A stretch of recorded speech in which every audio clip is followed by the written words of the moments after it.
Hey everyone, what's up? Welcome back to another beer review, but just not another beer review. This is the beer review of Hopslam 2013, and the reason I'm being so enthusiastic is because if you've been watching my channel, you know how much I love Hopslam. I referenced it even in my last review. I have a review of the 2012, so go check that out. It has a bunch of views. Such a great beer, and my friend texted me today and asked me if I want to go to the bar at about noon because this one of our local bars tapped it. And sad thing is I had to work until 5, so I said I'll see you there at 5:45. I left my work, made it to the bar about 5:35. Probably was driving a little too fast, but I wanted to get there and drink it. Had a few glasses there, bought a 6-pack to go. Now here I am at home and opening my first bottle of 2013. This bottle was bottled on 1/3/13. It's 11 days old, super fresh. Let's go ahead and get into Hopslam 2013. It's got that same hazy orange color with a nice frothy head. I poured it pretty vigorously. It looks good in the glass. Let's give it a smell. Yeah, definitely some of that pineapple you get, some grapefruit as well, maybe a little bit of orange peel in there.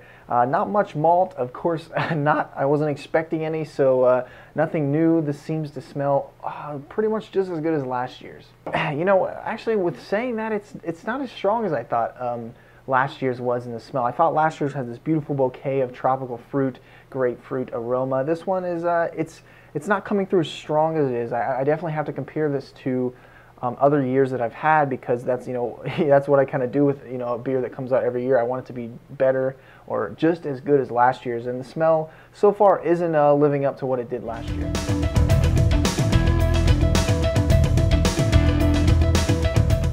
All right, here it is, guys. The taste of the Hopslam, the batch of 2013. Here we go. Can't wait.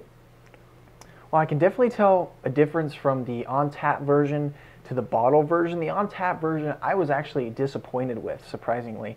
It was really bitter. It had kind of this bite to it. It didn't have that tropical fruit, that sweetness that I was expecting, the juiciness that I always get from Hopslam every year. The bottle version, I think I like more. I'm getting more of the taste that I was expecting as I got from last year. So this one it's tasting pretty good. It's a little sweet, really biting you on the end of the tongue with some huge bitterness.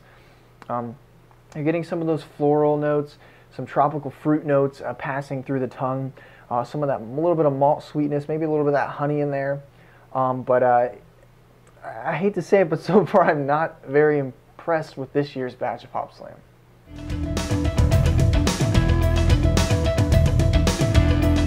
Alright, all I gotta say is I hope this is a bad batch of this beer.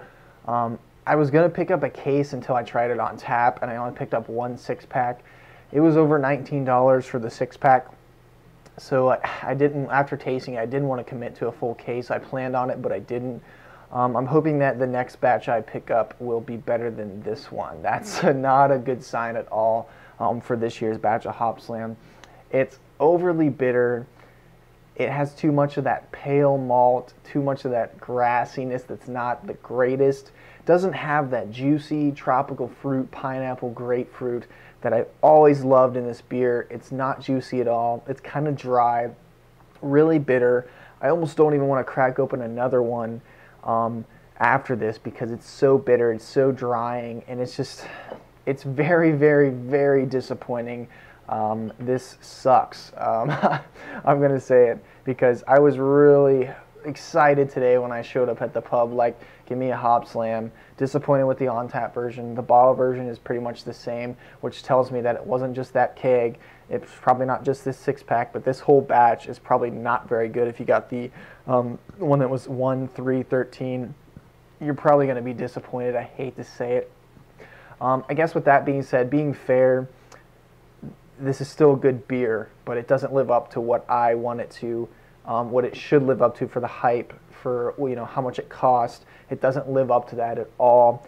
If this is the first time you're looking for Hopslam, and if you got this batch, you know, hopefully you forgive bells, because this is not what this beer is, really.